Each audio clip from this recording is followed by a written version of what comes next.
Removing a ceiling fan isn't difficult provided you take your time. So the first thing you want to do is shut off the power, of course, and not just at the switch, but at the breaker box.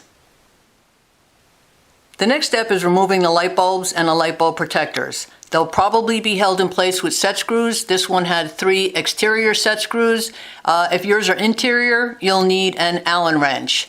And I'd also recommend removing the paddles. It only takes a few minutes. They're held in place with like 3 screws, and it'll make taking the ceiling fan down a lot easier. This next step is going to be different for everyone because not all downrod ceiling fans are attached the same way. So just look at the top of the fan and try to find the a set of screws that's holding the housing in place.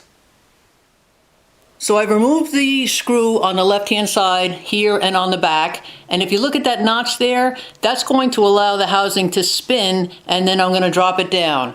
So 2 things you might want to do at this point is whatever you use to test the electric, do it again to make sure that the power is still off. And also, if you're working alone, as I am, you might want to set up a ladder or something that you could lower the housing onto, because they can be pretty heavy. So this is the notch that I showed you in the last segment that was attached to that screw, which is part of the ceiling fan frame that is attached to the ceiling box. So I'm leaving the power off until the room gets sheetrocked. If you're turning the power back on, you need to put wire nuts on all exposed wires. And if you don't know what you're doing, you definitely want to call an electrician.